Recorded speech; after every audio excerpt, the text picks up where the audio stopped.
Hello दोस्तों, स्वागत है आप सभी का राहुल एकेडमी पर। देखिए, आज हम आपके देखने वाले हैं जो आपका एसएससी एमटीएस हवलदार का एग्ज़ाम हुआ था 12/5/2023 को। इसमें आपके 25 जीके जीएस के क्वेश्चन पूछे गए थे। तो सभी क्वेश्चन को हम इस वीडियो में अच्छे से देखने वाले हैं।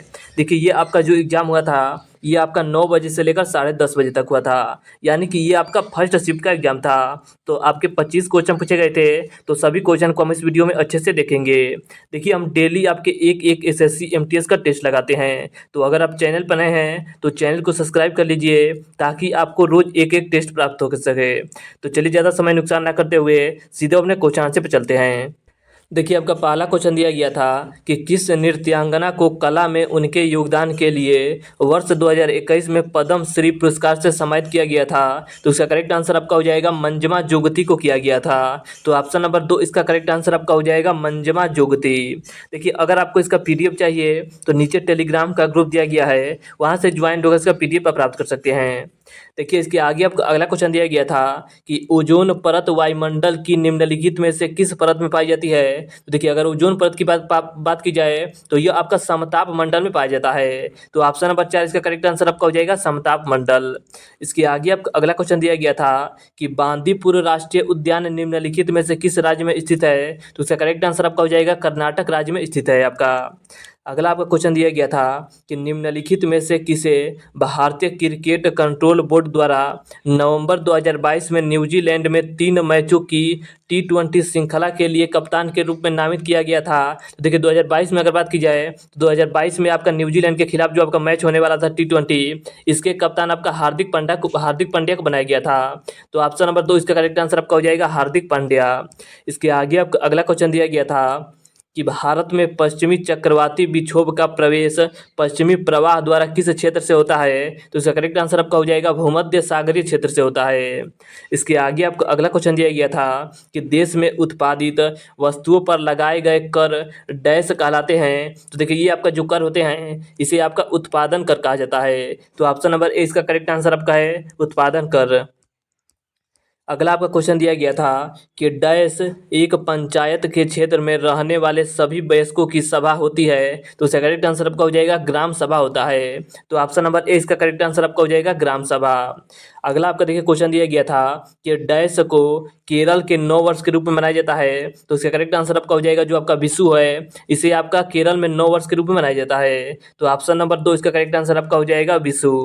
इसके आगे आपको अगला क्वेश्चन दिया गया था कि निम्नलिखित में से कौन कौन वर्ष 1773 से लेकर 1785 तक भारत के गवर्नर जनरल थे। तो इसका करेक्ट आंसर आपका हो जाएगा जो आपके वारेन हेस्टिंग थे, ये आपके भारत के गवर्नर जनरल थे आपके 1773 से लेकर 1785 तक। तो ऑप्शन नंबर 2 इसका करेक्ट आंसर आपका हो जाएगा। अगला आपका देखिए क्वेश्चन दिया गया था कि महाकाव्य पद्मावत के लेखक कौन है। तो इसका करेक्ट आंसर आपका हो जाएगा मलिक मोहम्मद जायसी है।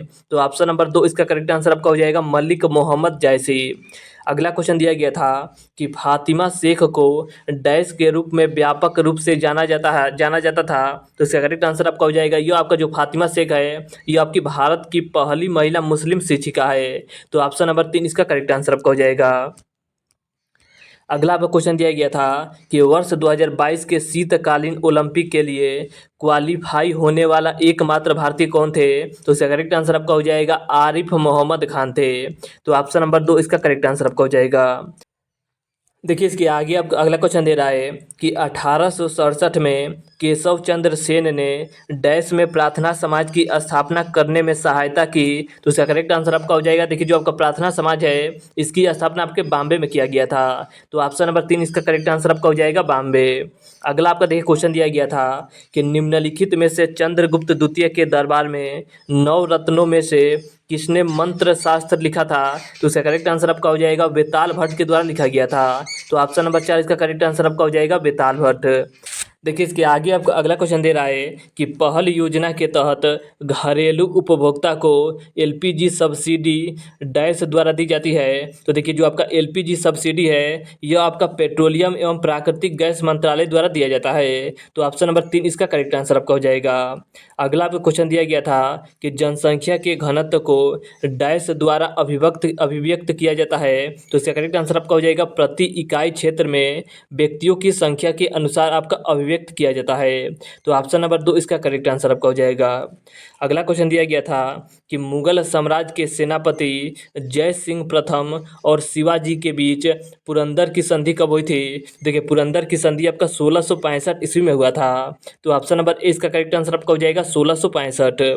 अगला क्वेश्चन था कि निम्नलिखित में से किस अनुच्छेद में शोषण के विरुद्ध अधिकार का उल्लेख किया गया है? तो शोषण के विरुद्ध अधिकार का उल्लेख आपका अनुच्छेद 23 से लेकर 24 के बीच किया गया है। तो ऑप्शन नंबर 3 इसका करेक्ट आंसर आपका हो जाएगा। लौह स्तंभ निम्नलिखित में से किस जगह स्थित है? देखिए, अगर लौह स्तंभ की बात की जाए तो यह आपका दिल्ली में स्थित है। तो ऑप्शन नंबर 2 इसका करेक्ट आंसर आपका हो जाएगा दिल्ली। अरुणाचल प्रदेश का तापु नृत्य डैश के सदस्यों द्वारा किया जाता है? देखिए, जो आपका अरुणाचल प्रदेश का तापु नृत्य है यह आपका आदि जनजाति के द्वारा किया जाता है। तो ऑप्शन नंबर 2 इसका करेक्ट आंसर आपका हो जाएगा आदि जनजाति।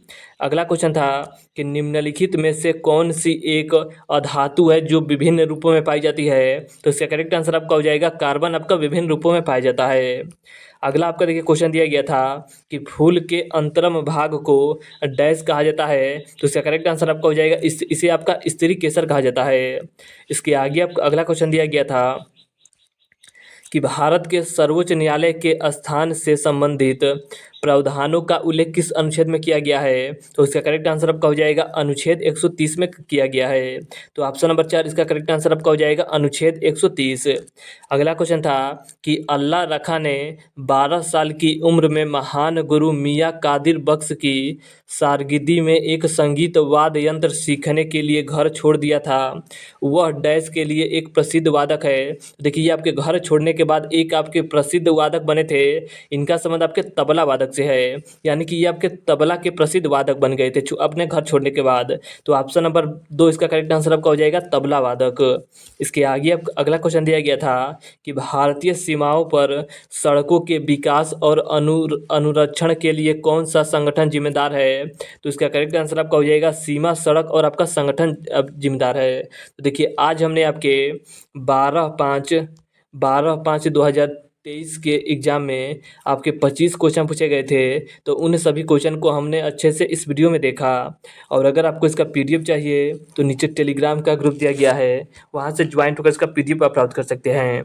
तो चलिए, आज के लिए इतना ही। धन्यवाद।